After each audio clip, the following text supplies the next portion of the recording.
to provide that information to the president without delay. He warns that allegations of vote trading surrounding the Zoso bill are illegal, deeply damaging to public trust in Parliament, and cannot be left unresolved. Meanwhile, the Law Association says if the allegations made against independent senators have substance, they must be reported to the appropriate authorities for a fair inquiry, and if not, they should be withdrawn. In a media release following the defeat of the Zones of Special Operations Bill, the association warned that repeating unverified accusations only erodes public confidence in Parliament. The Prime Minister claimed 2 independent senators sought to trade their vote on the bill for personal favours, something the independent senators have denied, and the Prime Minister refuses to name who those senators are. The association is also stressing the presumption of innocence and is cautioning against attacks on independent senators for voting according to their conscience. On to some other news now. The Trinidad and Tobago Police Service's policy on beds has been ruled unconstitutional by the Court of Appeal allowing for men, particularly Muslims, to grow their beds. The appeal was brought by Constable Christian Khan, who claimed that keeping a bed is a fundamental part of Islam and shaving it is considered unlawful and impermissible. When he joined the TTPS in 2014, a senior officer instructed him to shave or obtain a medical exemption, and he reluctantly complied. He first challenged the regulations in 2023 and a year later lost his case, which he appealed. In their ruling, the judges found that there was no identifiable reason that a police officer with a handlebar mustache or sideburns or both weakened his performance. They found that it was not for the court to determine the length of the bed or if the officer is a practicing Muslim or not. They said those delicate questions are best answered by the lawmakers in Parliament. And a former contractor with the Community-Based Environmental Protection and Enhancement Program, or CEPEP, who sued for over $4 million, was instead ordered to pay the company over $200,000 in legal fees. The contractor, Stephen Samuel Enterprises Limited, initially filed a claim on July 3rd, and a day later withdrew the claim after the contract was terminated in June last year. Samuel's claim was discontinued after it was learned that his company was removed from the company's registry by the company's registrar since February 2025. CEPEP's financial risk exposure would have been over $5 million had Samuel's lawsuit ended in his favor. CEPEP claimed it would have set a precedent that would have cost the company some $4 billion. Now, the release said it will discuss the case with Line Minister Barry Padarat, adding that anyone guilty of breaching their fiduciary duty and responsibility to CEPEP should face the full brunt of the law. Well, from next week, thousands of students could be left stranded as the school transportation service hangs in the balance. Contracted school maxi taxi drivers say after 8 months without payment, they are being pushed to their breaking point with no choice but to withhold their services. Despite a public appeal to the Minister of Education last Friday, drivers say their calls for dialogue have gone unanswered. A driver of 23 years, Savitri Benny, said the crisis goes far beyond fuel and maintenance. It is now a fight for survival. Imagine that you have children and you cannot put food on the table. Yes. You cannot put food on your children. Some of us have children in university. We cannot pay the boarding. We cannot sustain our children in their education. This is not right. We get up early in the morning and we go do our duty. This is not just a job. Well, Derek Russell, a driver for the past 14 years, said he and his colleagues have not been paid for 12 fortnights. Despite this, he said they've continued to provide a safe and reliable service to students. However, Russell said the situation is no longer sustainable. With no money, we cannot go to the gas station and have credit to full fuel to continue the service.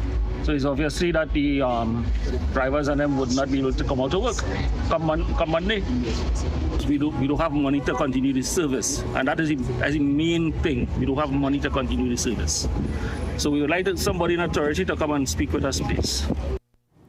Now, last week, the Education Ministry indicated that it will be meeting with over 100 affected drivers.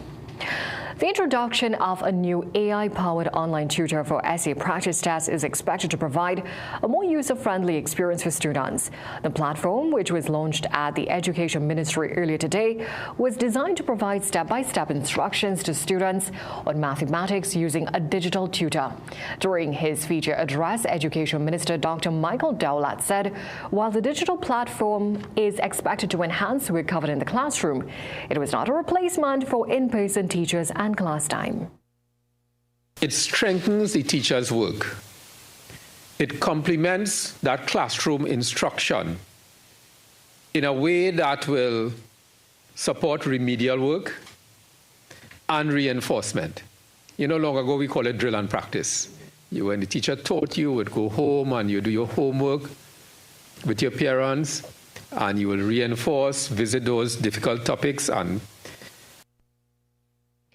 Dr. Dowlett said he hopes students would make the most of the platform and use it not only as part of their exam preparation, but in sharpening their overall mathematics skills.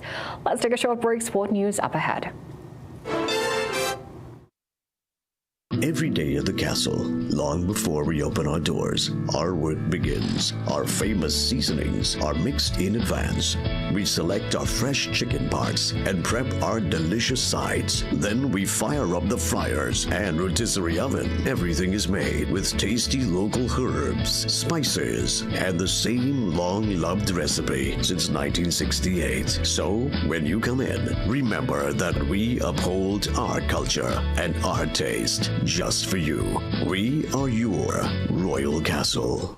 PRW, the People's Company. Check us for all your computer and electronic needs. Get a laptop, printer, bag combo, only $2,650. Samsung A9 tablet, $1,199. 85-inch Samsung TV, $9,999. Need a printer? We've got it. Get a PS5 console from $5,300. Get an 8-channel security combo for $3,000. Call PRW today. Enroll your child today at CTS College's private primary school. Classes are online and taught by qualified and experienced teachers. Our fun and engaging sessions are recorded for further review. We cover the full range of SEA subjects with preparation for success. Students from first year to Standard 5 are welcome to join. And with our competitive rates and flexible payment plans, it's easy to enroll. Sign up today at CTS College. This is your captain speaking. Welcome to Carib country. Feel the vibration. Carib.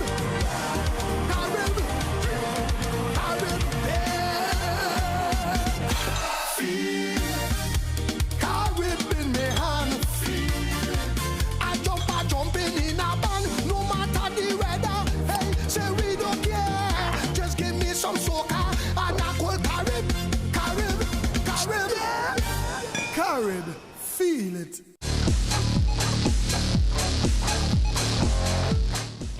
The Trinidad and Tobago Premier Football League continues this evening with a doubleheader at the Lahakata Recreation Ground. The first match will be Police and Caledonia at 6 o'clock.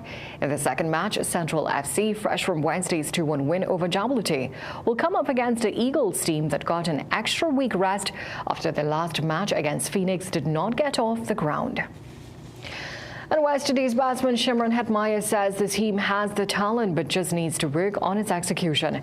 Hetmyer scored 48 and 75 in the first 2 T20s in the current bilateral series against South Africa and wants to see a better effort on Saturday in the final T20 at Johannesburg.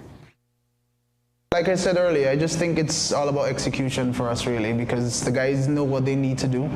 But it's easy, like I said, it's easier said than done earlier because of the fact that when good batters are at the crease, it's really difficult to actually get to consistently get it right, because of the fact that if you, like I said again just now, if you're off by just a little bit, they could punish you, and then an over could easily go for 10-12 on a ground like this. That's West Indies batsman Shimron Hetmyer. Let's take a short break. We'll be right back. Sounds don't This week, the Review 10 continues with Ladies' Night, Thursday, January 29th. 2 persons on 1 ticket. Admission $350. Friday, January 30th, it's Judges' Night. Admission $200. And Saturday, January 31st, it's the Calypso Review 10 stars on full display. With Sugar Aloes along with the Review stars. Pink Panther, Skatey, Devon Steele, Singing Sonia, Michelle Henry, Mighty Diamond, Saint Nick, Nicole Grace, Maze, JD, Fire Tender, Sasha and Moses, Tempo, Kurt Allen, Nisa, Alana Sinette, Lackerman, Organizer, Orlando Octave, from Barbados, Mighty Gabby, your MCs, Marcus Batiste, Tommy Joseph, and the Chairman. Tickets at the Review 10 box office, SWWTU Hall. This is your opportunity to experience the Calypso Review tent. For info, call 797-5850. Calypso Review. This is what Calypso is all about. Things don't always go as expected. Be ready with Trinry for auto, home, business and group life. Call us at 800-TRIN or visit trinry.com today. Huge insurance premium. Pay your premiums bit by bit with FlexiPay from Trinry. For more manageable auto, home and commercial insurance payments, call us at 800-TRIN or visit trinry.com today. Trinry. Premier insurance coverage for less. Get the story first. Want to know what's happening in news, sports, or crime? Get the CNC3 app. As the story breaks, CNC3 is there giving you the story first on your mobile device. Be connected to the most trusted and reliable news source, CNC3. Access your world with just a tap. The CNC3 app. Download it today. Vibes and Soca Cooler Cruise is back. Viber City 105 FM and Team Undrunkables is bringing you the ultimate Soca party experience on Carnival Wednesday, February the 11th. Aboard the iconic ABBA Master.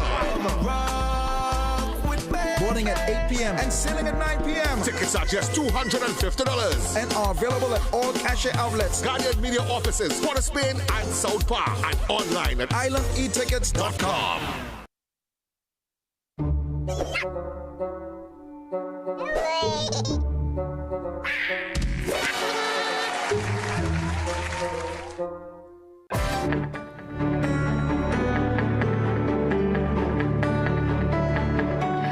Welcome back. It's now time to hand it over to Jean-Marc Rampersad for the weather forecast.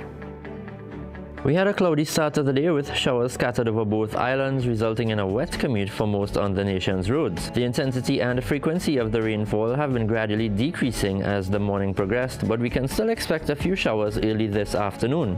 Also, the increase in the dust haze is already noticeable, and the Saharan dust is expected to get thicker by this evening. Those sensitive to this change in air quality should take the appropriate precautions. Well, thank you so much for joining us for a look at the day's developments so far. We love these stories and so much more coming up for you in a Midday Newscast at 7 p.m. today. Until then, have a great day.